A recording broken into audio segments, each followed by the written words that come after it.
હવે વાત કરીએ ઓલપાડમાં સિંચાઈના પાણીના પ્રશ્નની। સુરતના ઓલપાડ તાલુકામાં સિંચાઈના પાણીનો પ્રશ્ન ખેડૂતોને હાલ સતાવી રહ્યો છે।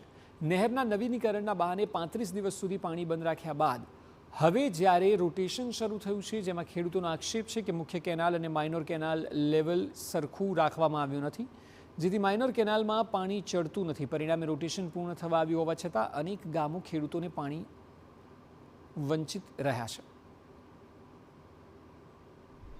નહેરનું પાણી લગભગ 12 તારીખની આસપાસ આવી ગયું હતું અને હાલમાં અમારે જે ફોડેલ ફાટા પર અત્યાર સુધીમાં ટીપું પાણી આવ્યું નથી અને આ પ્રશ્ન અમારા વર્ષોથી જ છે, એનું કોઈ નિરાકરણ અત્યાર સુધી કોઈ આવ્યું જ નથી। અંદાજે 800 વીઘાથી વધુ ખેતરોમાં ડાંગરનું વાવેતર કરવામાં આવ્યું છે। હાલ 90% ખેતરોમાં સિંચાઈ બાકી છે અને જમીનોમાં તિરાડો પડવા માંડી છે। લાખો રૂપિયાનું બિયારણ અને મહેનત એળે જશે તેવો ડર ખેડૂતોને સતાવી રહ્યો છે।